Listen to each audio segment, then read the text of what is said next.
Olá, esse é o programa Você Não Sabe o que eu sofri, o programa que eu vou na casa da pessoa e pergunto para ela qual foi a vez que ela mais sofreu na vida e ela faz com essa pergunta o que ela quiser.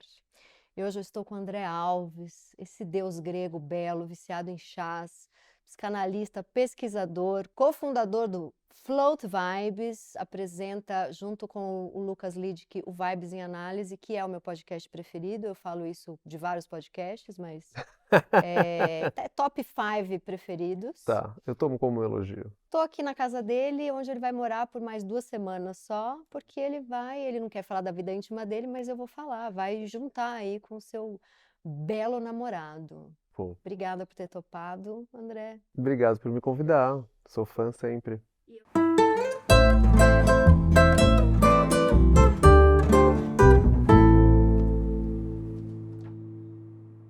E eu quero saber qual foi a vez que você mais sofreu na vida e eu já sei que você vai me dar uma enroladinha.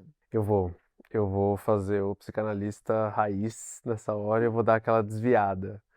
Mas eu não vou te perguntar por que isso é importante pra você. Ou o que você quer fazer com Por isso. que você quer tanto saber da dor do outro, né? O que será que te interessa e tal. Mas eu fiquei pensando que tem uns filmes que me fizeram sofrer muito. Ou que se conectaram com momentos da minha vida em que eu tava, assim, no bom português, na merda. E aí você vai falar dos filmes e eu vou tentar tirar um pouquinho aí Topo, isso eu topo. dessa vida pessoal. Vamos. Você quer em ordem cronológica ou em ordem de dor? Nossa, em ordem de dor. De dor? É, Putz. Então vamos pro começo, né? vamos, vamos. Ele tá atrás de você. Então, eu não vou enganar quem assiste, que a gente ontem discutiu por WhatsApp por causa desse filme, mas vai lá. E a gente vai brigar A gente vai hoje, né? brigar hoje, Tô porque muito é o filme interessado. da vida dele e é um filme que eu não gosto tanto. Então, o Wong Kar-wai é um diretor que ele mexe bastante comigo, né?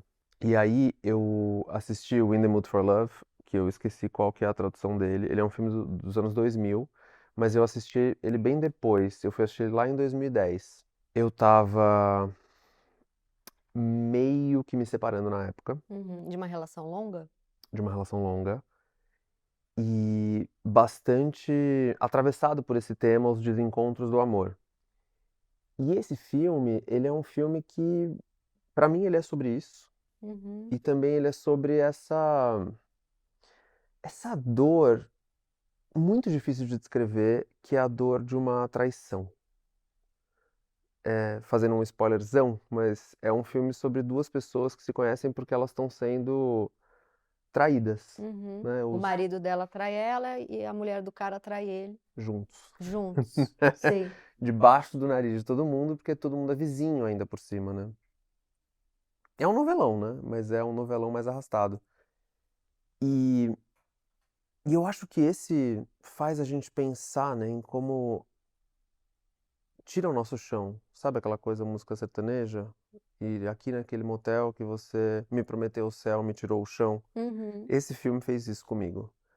Em que, de repente, eu tô assistindo esses casais e pensando, e principalmente os protagonistas, e a gente torce, né?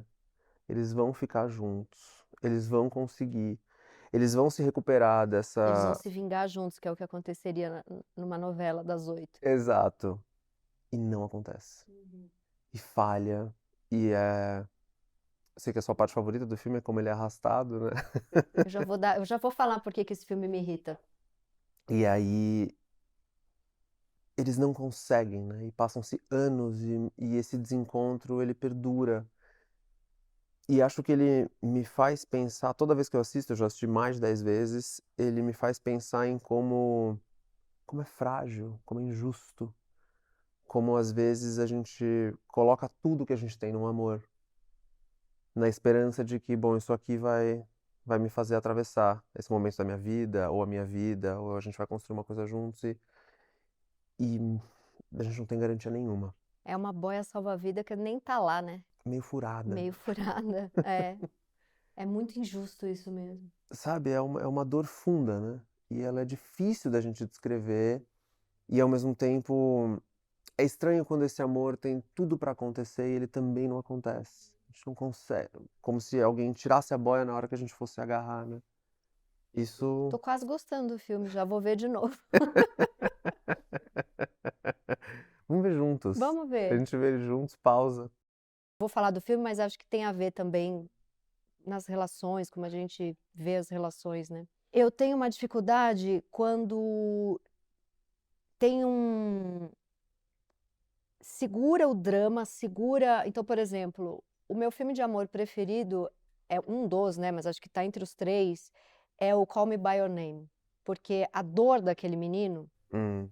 que é a primeira paixão da vida dele, e ele tá assim, aquelas cenas em que ele tá esperando o cara chegar, aquela cena em que ele se tranca e fica meio cheirando a roupa do cara, e você vê que ele tá ali naquela taquicardia, naquela ansiedade, e quando ele vai beijar o cara, ele joga o corpo, assim, de um jeito, ele se entrega como se ele fosse um, sei lá, um boneco de posto, assim, ele tá muito apaixonado. Então essa coisa muito intensa, e é um pouco como eu sinto quando eu leio livros também, né, Hum. que eu tenho uma dificuldade com a coisa muito contida, porque a coisa muito contida, ela entra para mim num lugar de eu vou falar de amor, eu vou falar de dor, porque esse filme especificamente, ele tem cenas, de direção de arte que são impecáveis, assim, que é tipo, tem uma cortina vermelha, e a cortina vermelha se move por 14 minutos, e o bonitão fuma, e a fumaça se move por mais 19 minutos, aí eles vão comer o macarrão, e eles comem o macarrão em silêncio, e aí, eu não sei não, eu venho de família italiana e eu fico sabe? E acho que eu gosto muito do Guadagnino, porque tem a verve, Sim, sabe? sim. E na época que eu vi esse filme, eu tinha um namorado que era o filme da vida dele. É mesmo? Era. E eu tive uma experiência com esse namorado que é exatamente o que eu estou descrevendo. Ele pareceu, quando eu conheci, ser muito intenso, e a gente ia viver uma coisa de se falar as coisas, né? E ele era o contido, da performance. Performance não é uma boa palavra, mas ele era o cara da cortina vermelha e do cigarro, que aquela cena é mais bonita do que Do que o amor em si. exato, porque o amor ele vai ter raiva, ele vai xingar, ele vai falar coisas que são indevidas, ele vai ter movimentos antes da hora. E ele era um pouco essa cortina com a fumaça que não dava em nada, mas que era plástico, de Esse filme bonito, do sabe? On, ele é um que faz isso com a gente, porque parece que a gente não consegue decidir ao longo do filme inteiro se eles têm vontade de se devorar. Porque Exato. isso do Guadagnino que você fala, a cena do pêssego, né, do Call Me by A Your cena Name, do pêssego, que gente. é esse estado febril e louco da paixão, né, de que eu vou destroçar Sim, tudo que ou eu tiver vou morrer ou eu vou relacionado. matar aquela pessoa. Isso no cinema, o Guadagnino tem isso, esse último filme dele, eu não sei se é o último, mas é o último que eu vi, que é o O Queer. queer. Tem gente que não gosta, eu conheço bastante gente que não gosta desse filme. Eu acho esse filme um espetáculo, a cena deles da ayahuasca, Que é outra fusão, né. eles os corpos vão e assim, o quanto o 007 tá louco de amor por aquele menino lindo, e ele sofre igual um menino. Eu gosto disso, eu gosto disso nos livros, só que isso é uma coisa que é vista na literatura, por exemplo, como não é erudito o suficiente, porque não tem a elegância Uhum. sabe? E é o Sim. que eu adoro o Ernaux, mas o filme que é o livro que é porrada para mim é o Edouard Louis. O Edouard Louis, ele pega aquela autossociobiografia e é uma porrada, entendeu? Ele não tem a elegância da Annie Ernaux, mas me emociona muito mais, apesar de eu gostar demais da Annie Ernaux. Então, o que puder ter de italiano no filme, né? O Edouard Louis é mais é contido também, porque é um francês, não é tão assim, Uhum, uhum. né, arregaçado, mas eu gosto da coisa. Tirando o Fim de Ed, né, o Fim de Fim de Ed Ed é porradão. talvez é o meu favorito por isso, É, porque é um engraçado que você está falando de várias obras que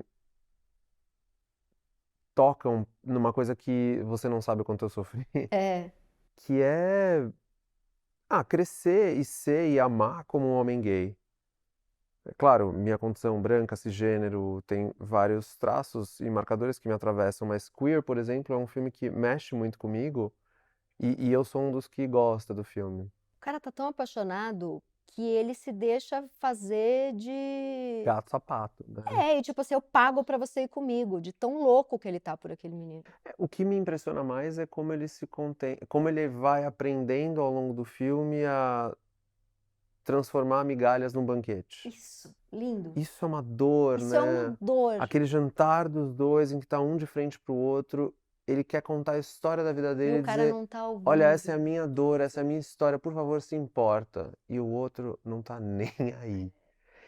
E essa parte e principalmente acho que hoje eu tô estragando todos os filmes, né, mas o final e aquela imagem solitária e um pouco doída Eu demais, fiquei com né. vontade de ler o livro. Você já leu o livro? Então, o Renan leu, né, o meu namorado e a gente foi fazendo eu fui lendo uns pedaços depois pra fazer análise do Queer.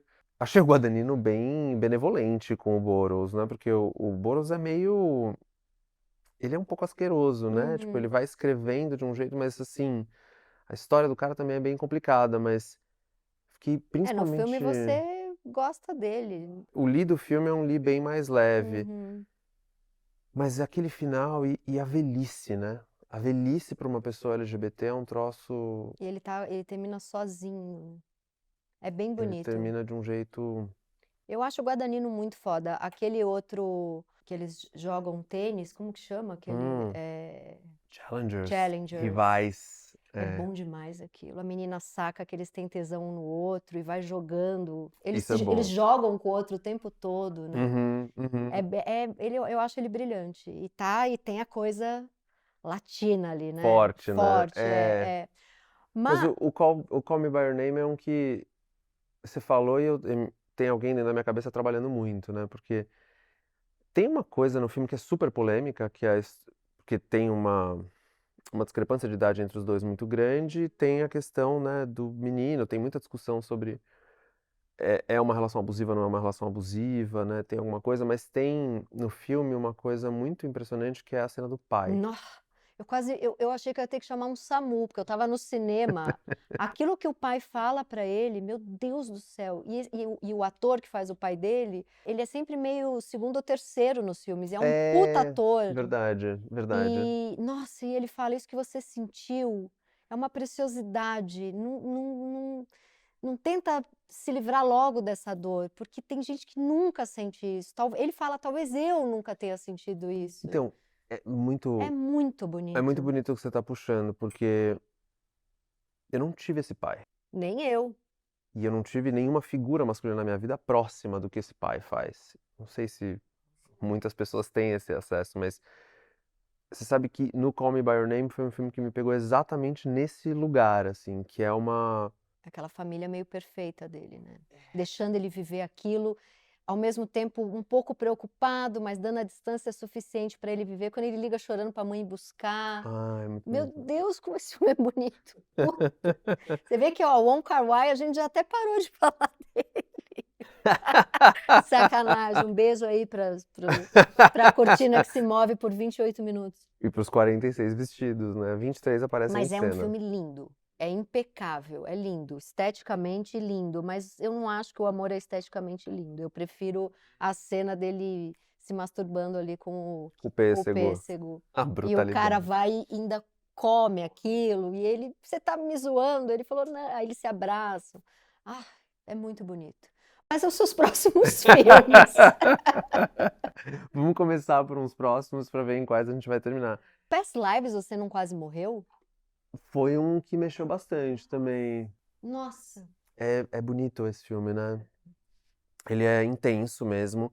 E é uma história real da diretora. Ela de fato recebeu um ex-amor que veio da Coreia para visitá-la. Ela já era casada com um americano e ela se vê num restaurante, o coreano que não falava inglês e o americano que não falava coreano, e ela meio ali entre os dois. Só que na vida real não era um grande amor, era um cara que ela tinha gostado, mas no filme ela faz virar o cara com quem ela era para ela ter ficado, né? Sim. Quando ela beija ele e volta e o marido tá esperando e cuida dela, pra mim isso é, assim, não tem Aquele é corajoso, né. coisas muito corajoso e das cenas mais bonitas do mundo. Mas É vai, lindo falar de esse. cinema eu já começo, eu não deixo o outro falar. Mas viu, eu te dei um truque bom, né? Você me deu um truque bom, eu esqueci sua vida pessoal, isso é muito sacanagem. Sabe? A gente vai bem falando de filme, né? A gente já passou por isso em outros 20 Não, podcasts. a gente já, né? A gente já inclusive teve ideias de 20 podcasts, né? De Falar filmes de nossos, filme, né? vamos ter que fazer em algum Vamos ter que momento. fazer em algum momento. Mas vai lá, os seus próximos filmes. Bom, esse é o que te acompanhou no momento de maior dor, que foi o fim de uma relação. Cara, esse foi muita dor. E aí tem um outro que eu fiquei pensando. Eu puxei o lance do pai, aí eu vou falar de um pouco de infância, então. Que é o filme do Lucas Dont, o Close, dos dois Chorei meninos. muito. Esse eu saí do cinema no SAMU, É. precisando de ajuda. Não, esse foi bem. E aquele final que a mãe meio perdoa ele numa floresta. Nossa, essa cena é foda. Ele corre dela e ela vai atrás dele, né? Aquilo ali. Cara, esse. Bom, tem tudo nesse filme, né? Mas eu lembrei muito da minha infância nesse filme. E dessa experiência, né? Tem aquela passagem. Então, pra quem não assistiu, né? São dois meninos que são muito amigos.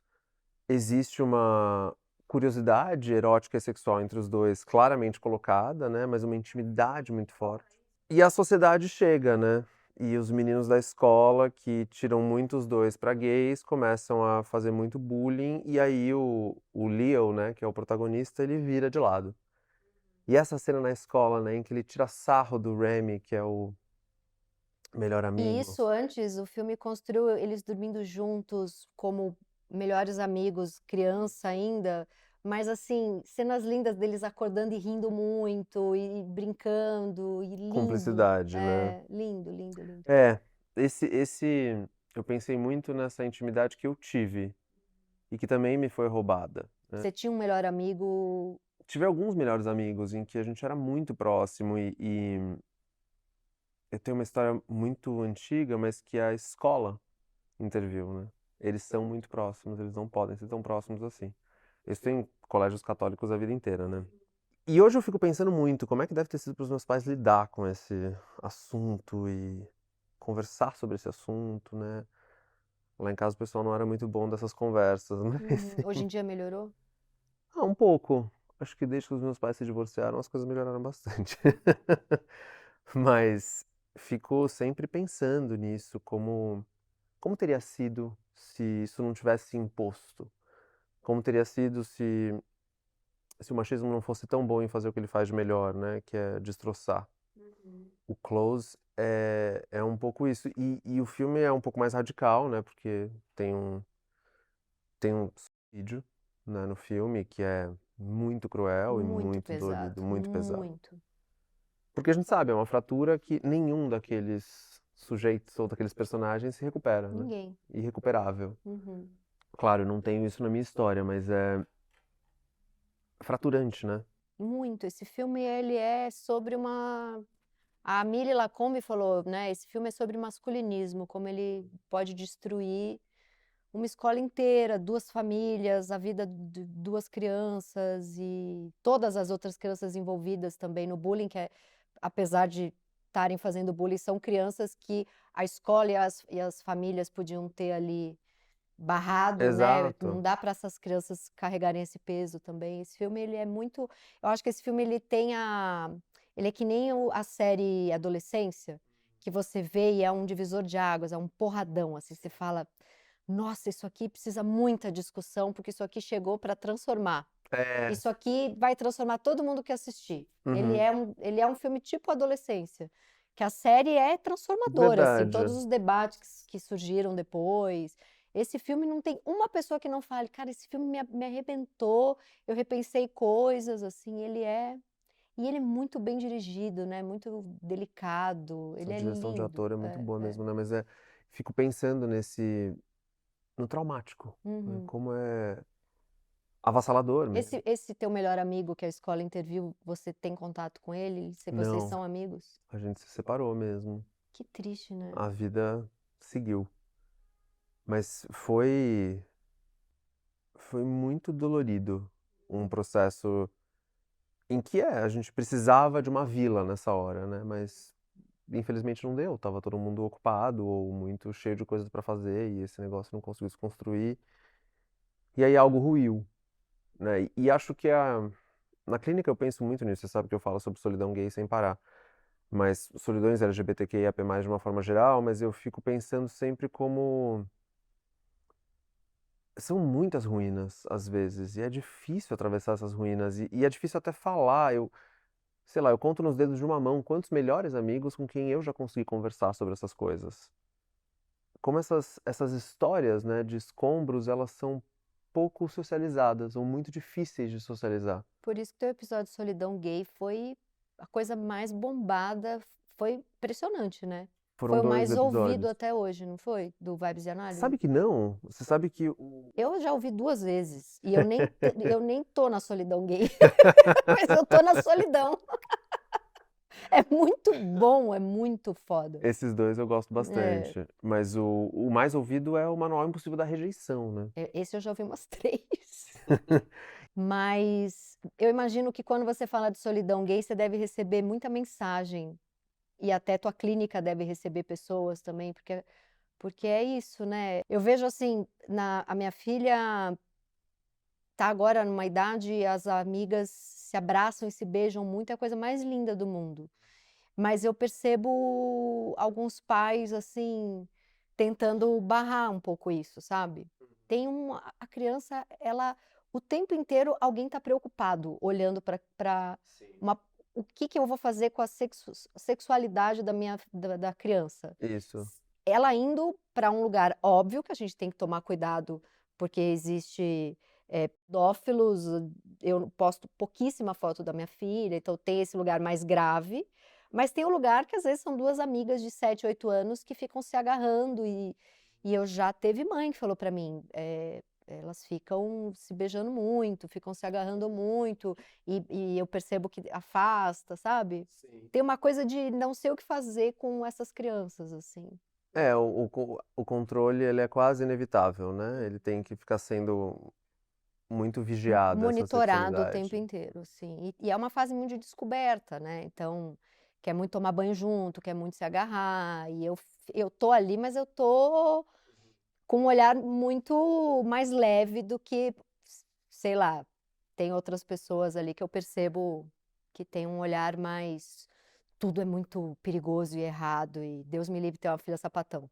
É meio isso, Que sabe. esse é o assunto que é uma incógnita pra mim muito grande mesmo, Tati, porque você foi falando e eu fui lembrando de cenas fortes do Ninfomaníaca, em que tem aquela cena da infância, né, da personagem principal, em que ela tá descobrindo no banheiro com a amiguinha como é que faz, e isso eu vivi isso, né, não exatamente naquele encaixe, mas conheço muitas histórias, escuto muitas histórias. Bom, na clínica isso é enorme.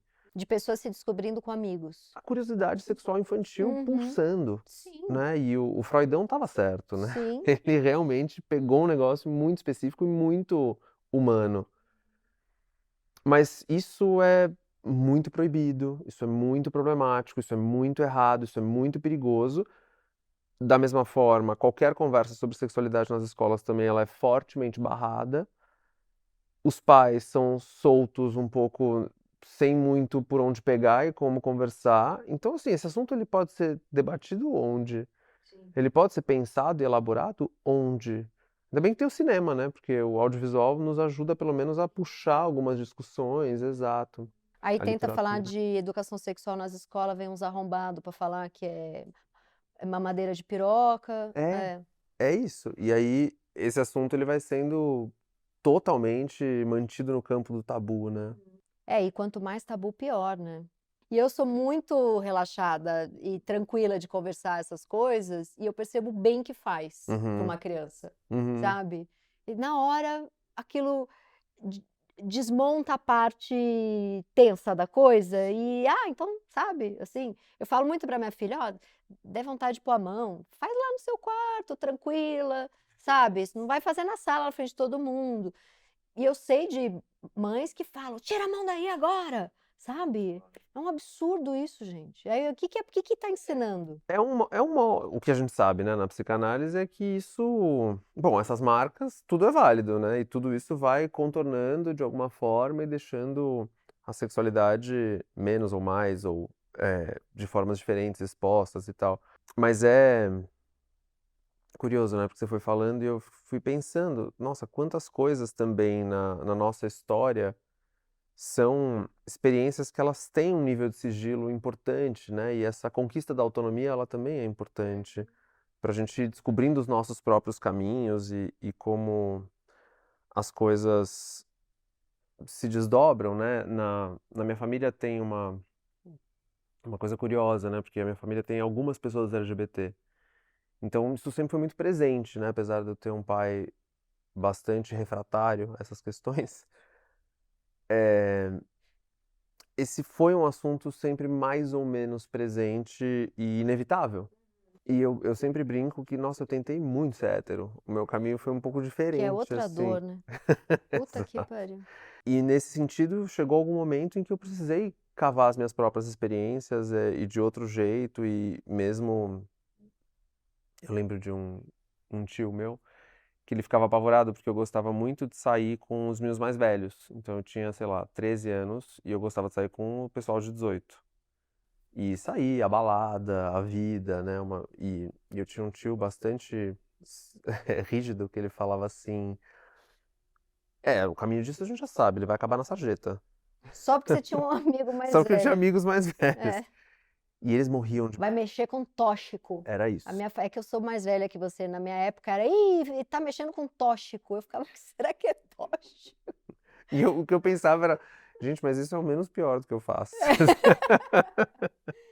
E tem um outro filme que você tinha falado pra mim que também mexe muito com você, do Lars von Trier, que é o Melancolia. Melancolia, é. Puta, melancolia. Esse filme é muito, eu acho muito bom, que é no dia do casamento dela. Eu acho isso É, perfeito. ele começar no casamento é É assim. muito perfeito.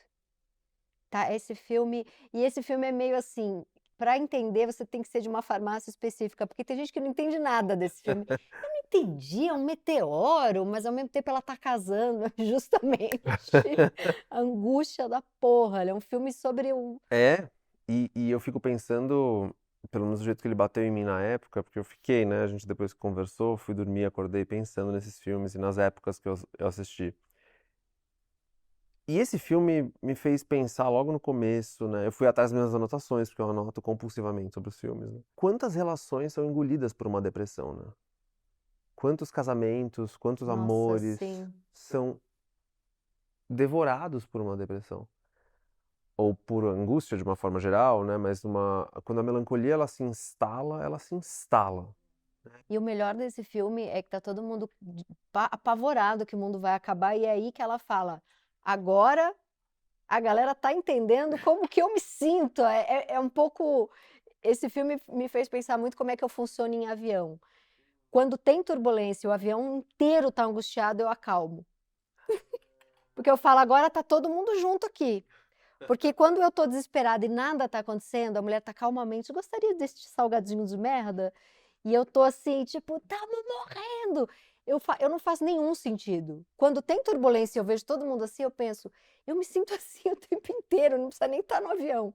Você vê como o afeto é um campo, né. E o Melancolia é um pouco isso, assim, porque É, ela, na hora que vai acabar o mundo, parece que ela lida melhor do que quando era pra ela estar feliz no casamento dela. e quem surta é a irmã, né, que é um pouco mais controlada, Sim, perfeita, a história sim, toda certa, né. sim. Eu acho esse filme muito bom. Esse é esse é doído demais, assim, eu lembro de E você tinha um término tinha, mas eu estava, na época, muito cercado por pessoas que estavam em estados depressivos bem difíceis. da E família ou amigos? tudo que você quiser, em todos os cantos possíveis. Na época do Melancolia, eu estava fazendo uma coisa muito curiosa na minha história, que é eu estava mediando a separação dos meus pais, né, eles não Você conseguiam é se filho falar. único? Não, eu tenho alguns Ah, você irmãos. tem irmãos, é. Tenho irmãos, mas o irmão, mesmo encaixe familiar, né, mesma estrutura familiar, pai e mãe, é um irmão mais novo. E eles não se falavam. Eles se divorciaram inteiramente com a mediação do André. Então eu brinco que assim, eu fui muito treinado para atender casais, Nossa, muito. muito, durante muitos anos. E essa foi uma imagem que se repetiu muitas vezes. E eu acho que aquele momento, né, que o Freud coloca no Luto e Melancolia, em que a gente escolhe sem saber que escolhe, se a gente vai para o caminho do luto, em que a gente consegue fazer a perda, ou se a gente vai para o caminho de a perda nos engole Hum. e o Como- planeta Que é a acaba com a melancolia. gente, que é a melancolia. Uhum. E eu lembro de Não ver tem isso. saída pela mania, não, que foi o que eu fiz na minha separação. Depois veio tudo isso aí. É, Mas então. na hora eu decidi que não ia pra nenhum dos dois, assim. Não tem luto, né? Que é a hora que você fala assim, não, imagina, já fiz, já resolvi. Todo mundo falava, você não tá sofrendo? Eu falava, não, eu sofri antes, tô ótima. 6 meses depois veio. A conta sempre A chega, conta né? sempre chega. Eu passei por isso uma vez, assim, foi o grande balão que eu tô te dando, né? Que foi o pior término da minha vida. E eu lembro de escutar isso, assim, não, mas rolou um pré-luto. E passou 1 ano e meio. E não, e E o não... luto chegou lá, assim, porque pra mim já tinha chegado faz tempo. Ah, entendi. Aí finalmente bateu lá no outro. Aí bateu, aí foi Eu difícil. tenho uma, eu tenho uma história muito louca, assim, porque eu terminei, aí a pessoa fez o luto dela, eu olhava e não entendia nada, porque eu estava em outro planeta. Eu acho que eu abracei mesmo alguma mania e fui, por meses, assim, né? E aí, sei lá, acho que 10 meses depois, um dia eu tava assim, pra morrer, aquele dia que você soca o peito, assim, porque você não tá conseguindo, você começa a fazer assim, eu não posso fazer porque eu tô de microfone, mas... E eu liguei e falei, por acaso você tá me esperando? E ele falou, a gente marcou em algum lugar? Esqueci. Porque assim a pessoa já tinha casado de novo, 10 meses depois. Não, e eu nem queria voltar nada, só me deu um pânico de pensar, ele tá em algum lugar me esperando. E aí eu liguei completamente louca, porque o luto às vezes deixa a gente Às vezes. psicótico. Eu falei, você tá me esperando? Chorando. Ele, caralho, esqueci, a gente marcou alguma coisa? Tinha alguma reunião? Aí eu falei, não, me esperando. Ele, pô, esperando pra quê? Tipo, quase um ano depois. Mas o luto chega, né? Às vezes com a agilidade do Wong Kar-wai. Não, ou do Past Lives, né? Que é. O Past Lives é um pouco essa história, né? Que ele volta e fala: escuta, você tá me esperando porque eu tô te esperando. Faz 20 Faz anos. 20 anos. E ela Isso é meio. muito louco, né? Como às vezes a gente obceca num negócio Uhum. e a pessoa a pessoa te esqueceu completamente, foi para a vida dela, viveu mil coisas e você tá parado ali. Mas é uma operação interessante, né? Porque me parece também uma coisa bem neurótica de se fazer, que é alguma garantia eu vou ter que ter pra conseguir sair desse negócio. Nem que a garantia seja uma fantasia de que em algum outro momento a gente vai se encontrar. Né? O In the Mood for Love é isso também, né? Tem essa fantasia colocada, né? Cara, mas eu não deixo ninguém fazer isso comigo, porque o meu É. cérebro, eu lido. A gente tem uma parte muito burra da cabeça, né? Que é onde tá justamente essa obsessão, essa repetição, né? É assim, todos os meus términos, eu ouvi da pessoa, eu ainda amo você, mais pra frente, e eu sei que isso me congela. Hum, Então eu não deixo a pessoa fazer isso comigo. uhum. Eu espero uns 4 meses. É assim, é horrível, mas fica uma dica aí pra quem tá assistindo. São os piores dias da sua vida, mas é impressionante como liberta. Todas as pessoas que falaram isso pra mim, eu esperei 3, 4, 6 meses, fui na casa da pessoa, tipo, 6 meses depois. Eu quero que você retire aquele negócio, porque a parte burra do meu cérebro não vai ficar te esperando. Eu quero que você olhe no fundo do meu olho e diga: eu nunca mais me vejo com você. Eu fiz isso em umas 3, 4 relações. Olha só. E a pessoa, mas eu tava indo na aula de piano, sei lá, eu tava indo na padaria. Não. Aí a pessoa olha no fundo do meu olho e fala: eu não me vejo nunca mais com você. E aí é tipo horrível, porque é um outro término, 6 meses depois, um ano depois. Mas é impressionante como. Porque senão eu acho que eu ia estar até hoje achando que quando eu tinha 20 anos, aquele término lá era algo escrito nas estrelas. Porque tem essa parte obsessiva da gente, ela precisa, é quase assim, com o pecado da palavra proibida, é quase uma terapia cognitiva, que não sabemos que gostamos mais de psicanálise, mas é quase um ensinamento Pavlov, assim, sabe? E Uhum. eu faço isso comigo porque eu me recuso a ficar vivendo presa numa frase. Às vezes você nem gosta mais da pessoa, mas a frase te marca. Então, que me marque a frase, que também é mentira. A pessoa olhar no fundo do seu olho, eu nunca mais me vejo com você, Também é. também não quer dizer Notícias do nada. controle, né? É, Uhum. mas é impressionante como aí vai.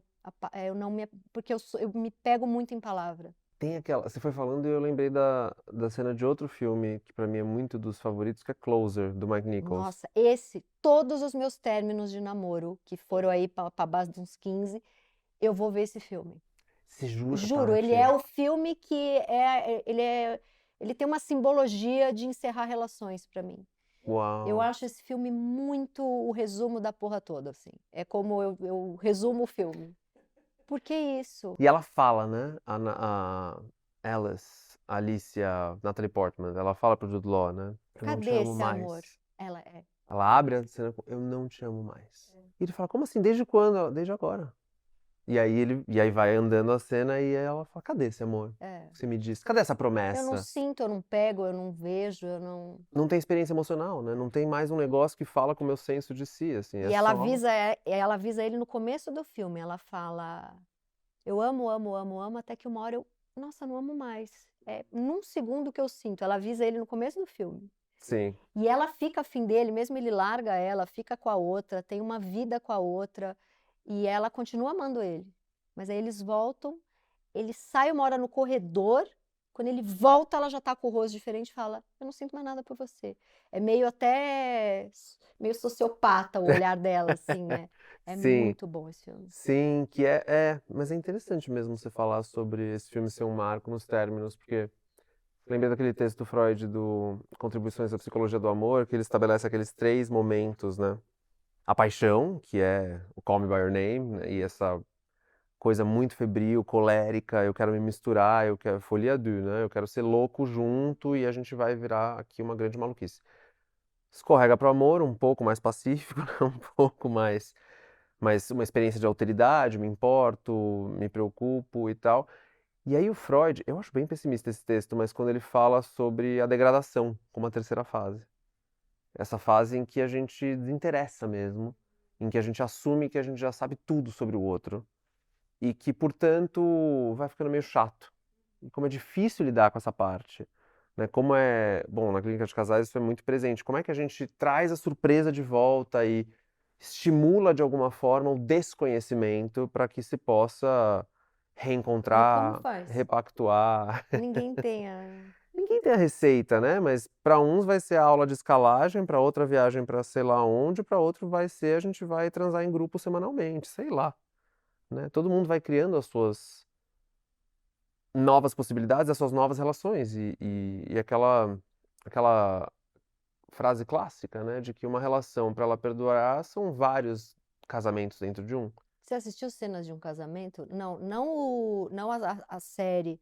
O do Bergman. Não, é o do Bergman, maravilhoso, as duas versões, né? A atual e a dele. Ah, o filme com a Scarlett Johansson e o Histórias Histórias de um Casamento. Você assistiu História de um Casamento? Assisti. Meu Deus, o que é esse filme? Esse filme tem aquela. Bom, esse é o programa spoiler, mas enfim. Esse filme tem 3 cenas que eu falei: eu vou morrer, eu não vou superar esse filme, eu não vou conseguir sair viva daqui. A cena em que. Primeiro, começo do filme, assim, quando ele chega em casa depois do teatro lá que ele dirigiu ela. E ela fala, boa noite. Ele fala, não, deixa eu ler alguma coisa, porque eles trabalham juntos, né? E ela só vira assim pro corredor e ela, boa noite, sorrindo. Quando ela vira pro corredor, ela tá destruída, que ela sabe que é a última noite com ele, que eles vão se separar no dia seguinte. Essa é de matar pra mim. Essa cena é forte mesmo. A segunda cena que é de matar pra mim, nossa, tô lembrando agora, não sei se eu nem consigo terminar o programa. Que é quando, puta que pariu, ela lê a carta dele. Ah, Nossa senhora, pro filho dela. essa é Porque forte. na terapia ela não deixa ele ler. E aí, tipo, 1h30 de filme depois ela lê. E é justo no dia que o novo namorado dela tá meio lá, não sei o Uhum. quê. E a terceira, quando ela amarra o sapatinho dele, que é a última cena do filme, faz assim, tipo, que era. Ela cuidava dele, né? Sim. Eu não sei, esse filme pra mim, ó, A Briga, pra mim a Briga é assim, a briga! a Puta, briga. aquela cena da briga. A cena da briga, eu acho ela me acaba um pouco, a cena da briga, porque talvez porque eu acho que eu vivi muitas brigas matrimoniais na minha vida, assim, eu presenciei muitas delas, mas é uma cena pra mim que é sempre um dos grandes enigmas do amor, né, que é, sabe aquela história de não sabe amar quem não sabe odiar? Uhum. E na teoria isso é muito sim, entendo, compreendo. Agora, na prática, né, o tamanho do ódio que tá dentro de um amor Nossa, sim. é um troço, assim, que pra mim é um dos grandes enigmas da vida.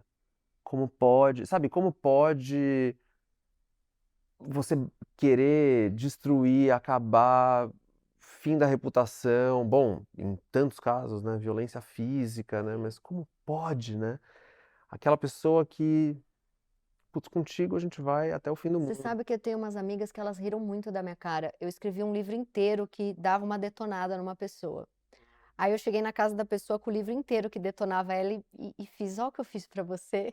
Como quer dizer, olha como é amor, né. Olha o ódio que eu sou capaz. "Olha isso aqui", como se eu estivesse levando flores. Eu falei: "Ele vai ler e vai falar: 'Meu Deus, eu fui muito amado'", sabe.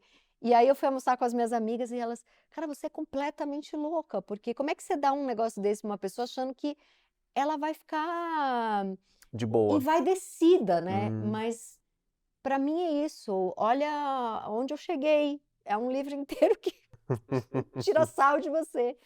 Isso É corajoso, mas Tati. eu entendo isso. Sem o ódio não tem a coisa toda. Não tem, Não né. tem. É, mas é impressionante até onde a destrutividade é capaz de ir, né, quando ele soca a parede nessa cena da briga, né, que você vê que, assim, ele tá fora de si, Sim.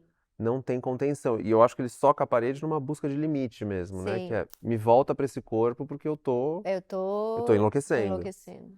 E ela abraça ele, né. Ela ali faz tem aquela antropóloga mexicana que fala que tem aquele conceito das madresposas, né.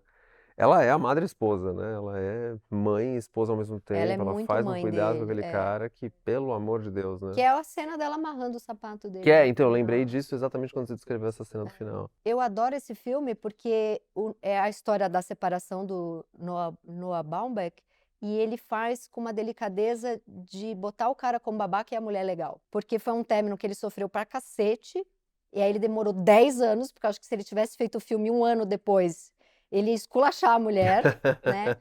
Só que ele faz o filme 10 anos depois e você fala: "A mulher é legal, o cara é Uhum. babaca". Então ele faz meio sacaneando ele. Eu acho Uma isso autocrítica eu também, acho isso né. muito foda nesse filme. Interessante mesmo. Qual mais filme de dor? Olha, tem um que eu tô muito curioso pra saber a tua opinião, que é o meu favorito do Yorgos, Ah, The o Lobster. Lobster.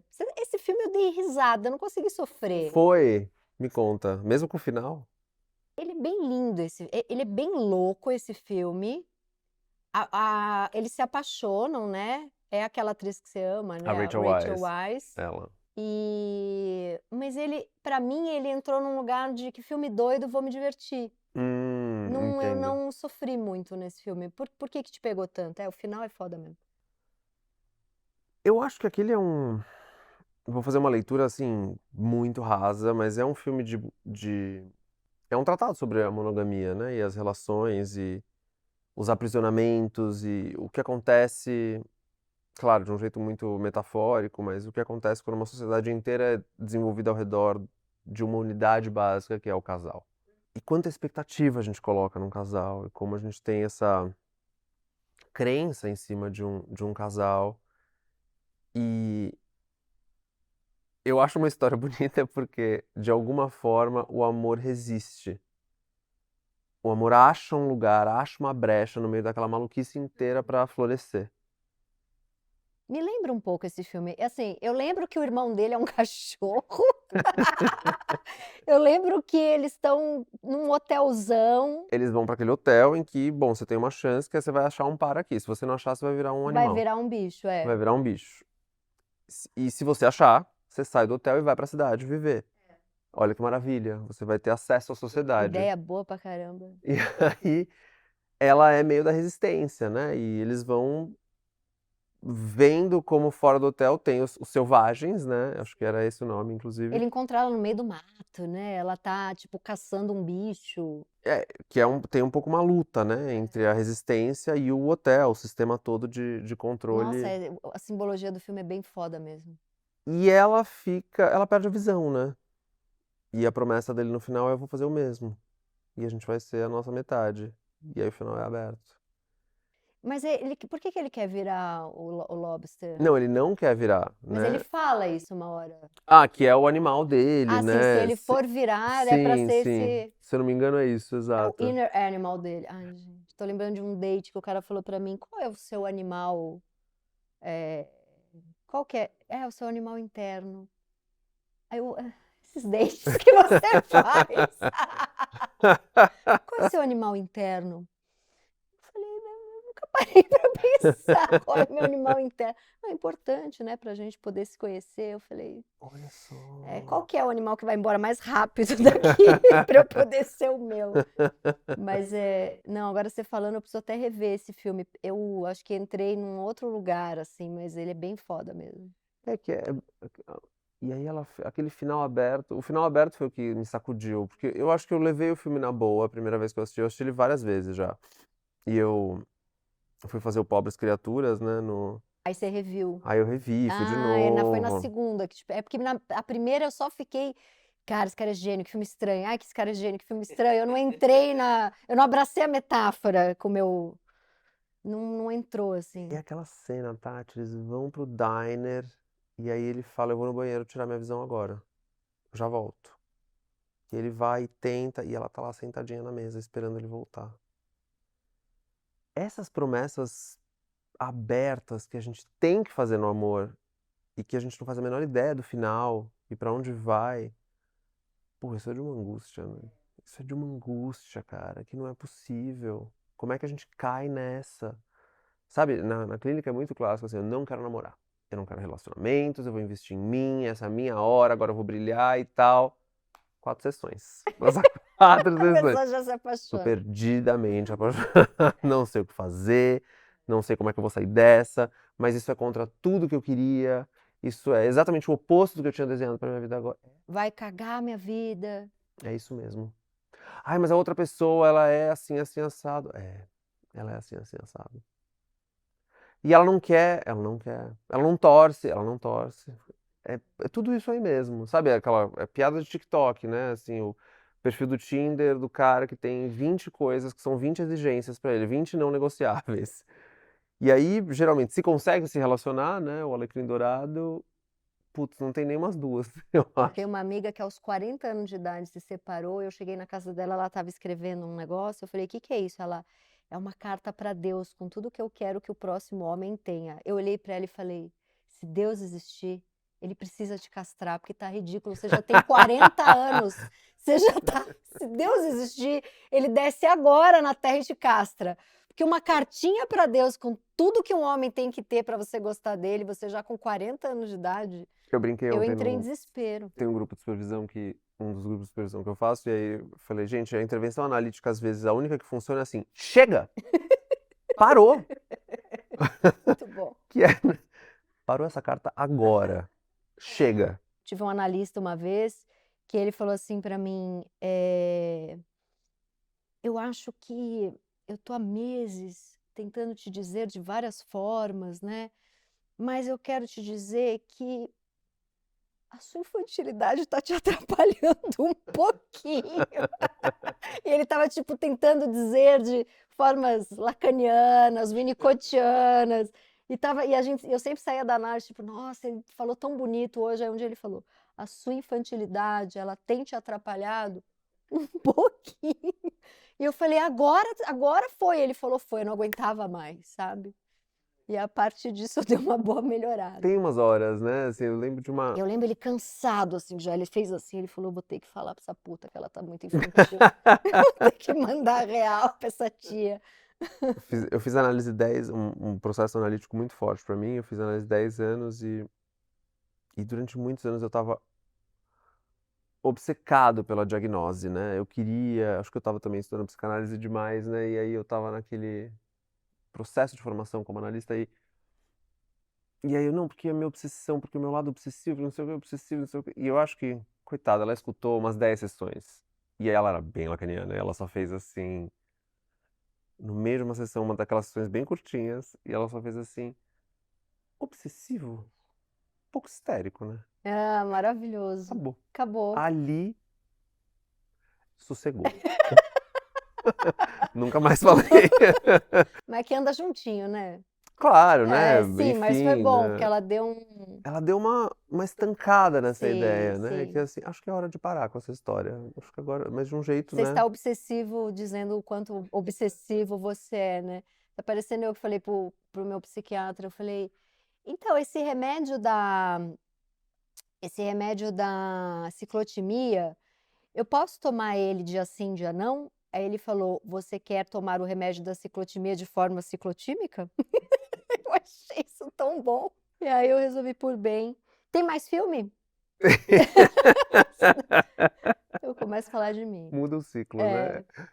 Putz, mas essa história é muito boa, tá? Essa é muito boa, né? Ah, entendi. Você quer tomar o remédio da ciclotimia de forma Puta ciclotímica. merda, né? Dia sim, dia não. Como a gente faz isso, né? Que É, e nem interessante. percebe o que tá falando, né? O absurdo que tá falando. Ah, é, mas né, você sabe bem, mas o Guilherme Fati tem essa frase que ele fala bastante no podcast dele que eu acho muito boa, né? Que é, você tá se escutando? Ele fala. Vocês estão se escutando, né? Que é uma hora importante, né? Mas mais filmes? Cara, tem uma série Pra que gente ela. encerrar, porque já estamos aqui, eu ficaria um dia todo. Não, eu tô sempre contigo. Mas tem uma série que ela acabava comigo. Nossa, acabava comigo. Eu E tenho isso também de ficar pra morrer vendo nossa, eu tenho coisa. uma vergonha de ter gostado tanto desse negócio. Foi tão arrastado que é aquela série Queer as Folk. Essa eu não sei qual que Ela é. é britânica e depois tem uma versão americana. E é uma história, assim, sobre uma comunidade bem LGBT, mas um olhar bem concentrado nos homens gays. E, bom, o roteiro é uma grande salada, uma confusão dos infernos. Hoje, pensando em retrospecto. Mas a história central é um garoto, o Justin, adolescente, que se apaixona pelo Brian, que é um publicitário muito bem sucedido nos seus 30 e poucos anos. 30 e muitos, não sei, não lembro.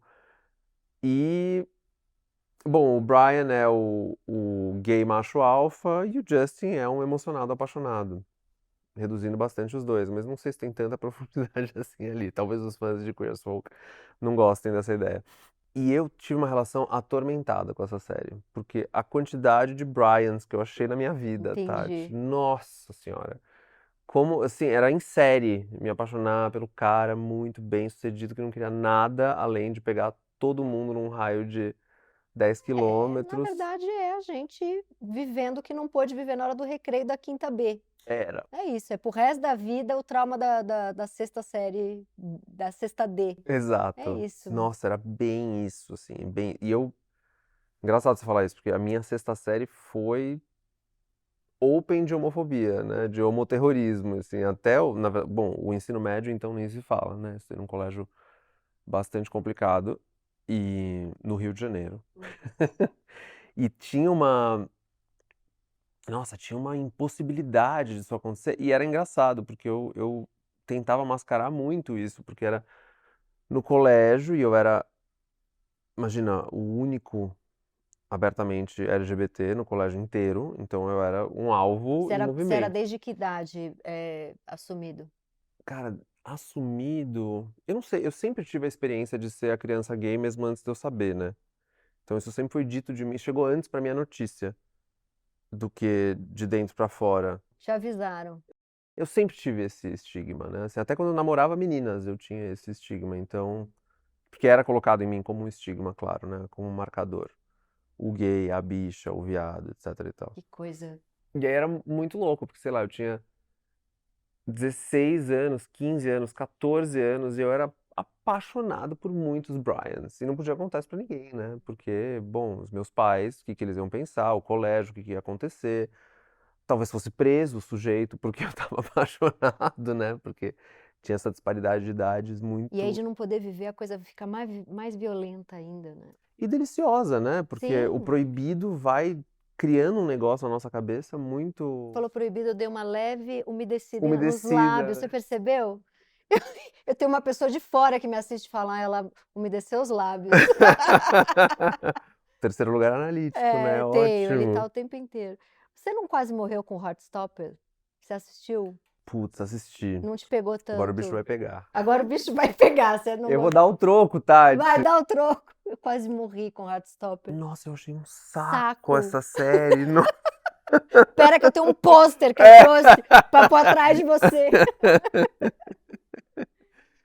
Cara, no TikTok me pediram muito, analisa Heartstopper, analisa Heartstopper. Eu falei, vamos lá. Aí comecei a assistir, falei, interessante e tal. Porque tem uma coisa bonita na série, que é uma experiência LGBT muito rara, Muito né? protegida, de muito amor, mas é por isso que me pegou, porque eu acho que foi um ano, e assim, eu fiz muita crônica cínica, Ah, eu tava naquela coisa da internet me xinga, aí eu vou lá e dobro a aposta, sabe? Vivendo um pouco da criatividade que o embate me dá.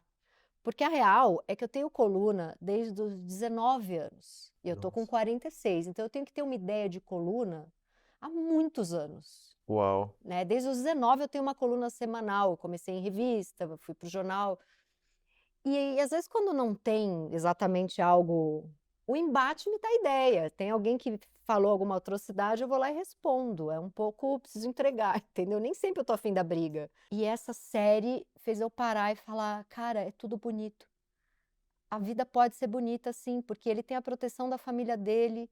O menino que é o gatinho da escola, que a gente achou que ia humilhar ele, só fez ele se sentir amado, e o menino era Hum, demais. aham, E os aham. melhores amigos dele são demais, e dá pra falar de amor. Eu quase, sério, eu falei, acabou, eu não consigo mais escrever, eu vou virar outra coisa. Vou tocar harpa. Não sei, eu entrei em crise. Ou fazer futebol americano, rugby, não sei o É, que que um deles joga, eu né? achei tão bonito, Não, mas tem uma beleza, eu entendo a beleza. Eu consigo analisar por um olhar mais de um objeto cultural e falando, ah, essa história, acho que ela engancha aqui, acho que tem uma. Os personagens são bons, né? Acho que tem várias coisas legais mesmo em Heartstopper, né? Mas é. Eu não consegui entrar, eu acho, na série. Talvez eu acho que eu seja cínico demais. Acho que não, é porque eu acho que te irritou por ser diferente do que você viveu. pode ser Eu não também. fui, acho que você devia ver e falar: "Nossa, eu não estava nessa bolha de amor, eu passei por coisas bem mais pesadas". É que eu acho que falta um pouco de. Podia ser um pouquinho mais pontiaguda, né? Sim, Por exemplo, você foi falando e eu fui pensando, tem uma que eu conectei um pouco mais, que é aquela Sex Education. eu gostei Eu também. acho de todos, você É, achava muito interessante, que era exatamente o que a gente estava falando no começo, né? Que é a sexualidade comendo solta, uhum, né? E uhum. muito se falando sobre Aquela Look, isso. você assistiu? Eu Assistir. gostava de Look. Era legal mesmo. Nossa, aqueles bicha-gato se pegando, eu ficava louca com aquele negócio. Tem um problema com séries gay, já falamos sobre Já isso. falamos sobre Eles isso. eram todos lindos, depois teve o filme Look. É que ali, o Looking, ele fala pra mim de uma coisa que é o meu tema do momento, né? Que é a relação dos homens gays com o padrão. É.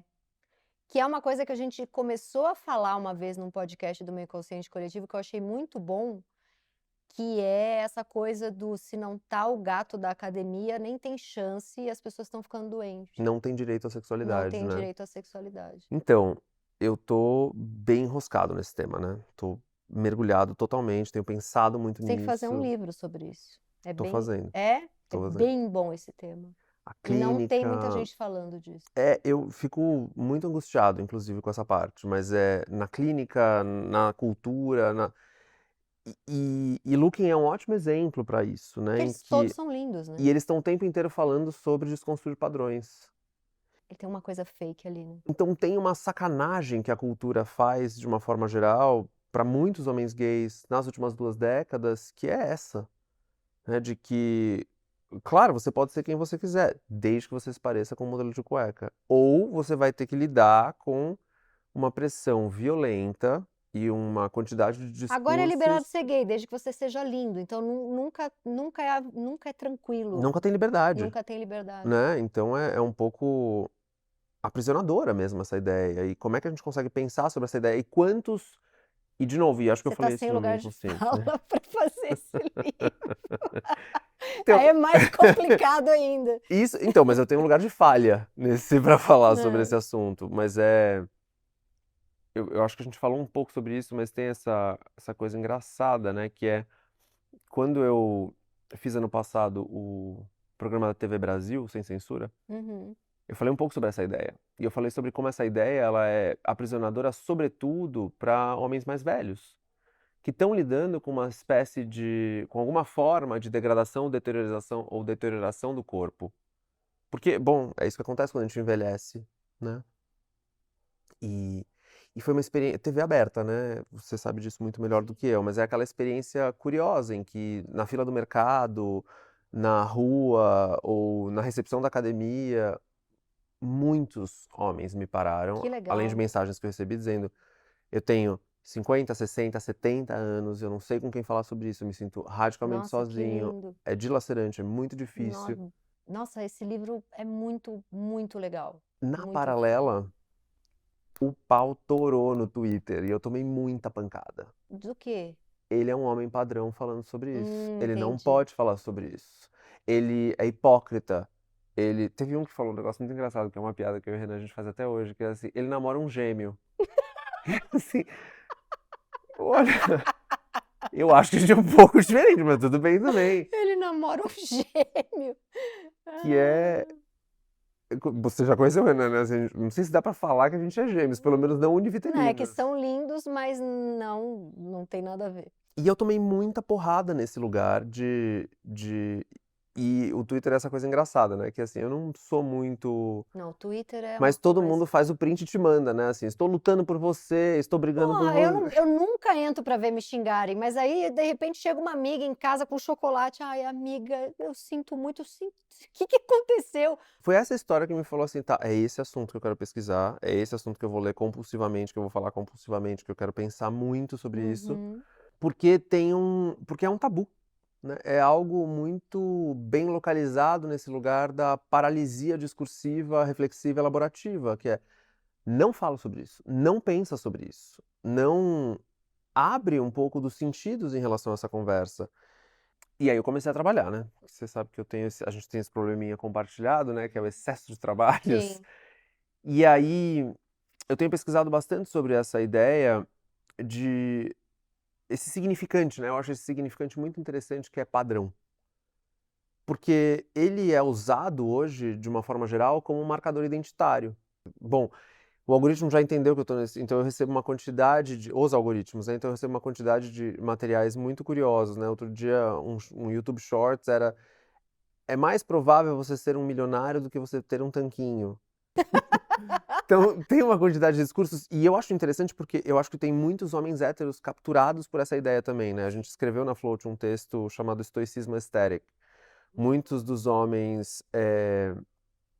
Numa vertente um pouco mais polida de uma manosfera, tomados por essa ideia de que eu tenho que ser, bom, como o Patrick, esqueci o sobrenome dele, em O Psicopata Americano, né? Que é aquele corpo escultural, aquele cara que tá transando com o espelho. E são homens geralmente sozinhos, né? Bastante sozinhos, porque qualquer relacionamento é visto como um empecilho à sua dieta perfeita, à sua casa perfeita, ao seu corpo perfeito, etc e tal.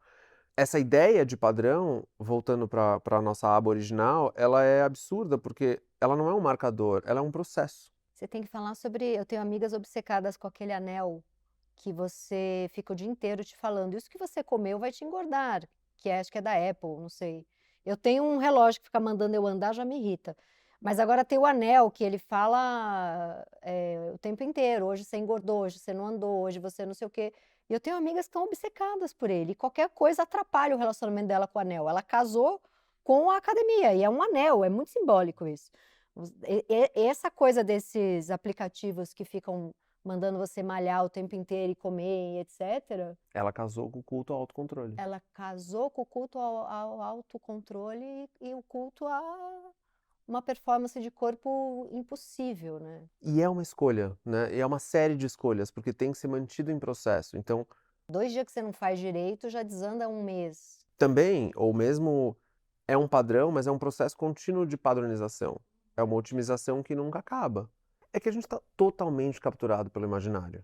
A gente não consegue parar, né? Tá muito bom, mas a gente vai, em algum momento a gente já saiu da dor do amor, já tá na dor dos Então, glúteos malhados. mas é uma pergunta, né, que é: qual é a brecha para que tudo isso, toda essa maluquice, essa desestabilidade fundante do amor se instale quando tá tudo tão controlado e preservado? E o que a gente falou no culto ao autocontrole é um pouco isso, a gente vem desenvolvendo essa hipótese, dá para entender por que que todos nós estamos tão implicados nisso. Mas ao mesmo tempo, também dá para entender que não acaba bem essa história, Não. né, a gente não consegue abrir espaço para que o tumulto das relações se instale.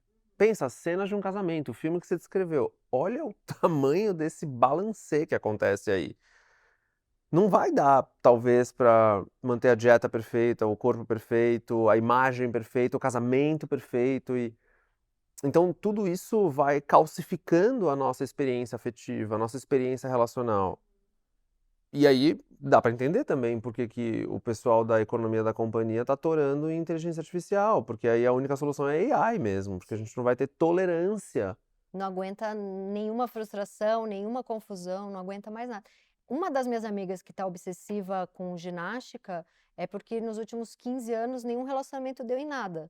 E ela malhar dá em alguma coisa. Ela olha no espelho e fala: "Ah, isso tem resultado, o amor não". Então também parte de uma frustração gigantesca com várias tentativas de amor que não. As minhas 2 amigas obcecadas em malhar, elas foram por 20 anos obcecadas em ter um bom relacionamento e não conseguiram. Então não é à toa também que, cara, então quer saber? Com a desculpa de vou cuidar de mim, que é muito melhor do que ficar correndo atrás de macho bosta, elas estão ficando loucas, porque assim, não consegue comer sem calcular tudo que tem, vai para o celular, vai para o anel, vai para o relógio, é uma coisa.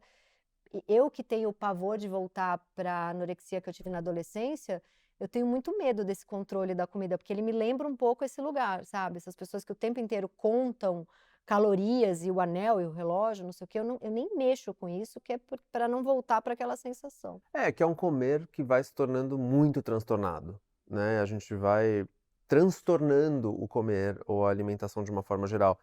Que é aquela cena, pra gente seguir no nosso campo, mas é aquela cena da Substância, onde o filme A Substância mais me pegou, da Coralie Fargat, é aquela ideia, ela tá naquele almoço, a Demi Moore, e tem o chefe, ou o ex-chefe E ele dela. comendo com aquele prazer e ela. Uhum.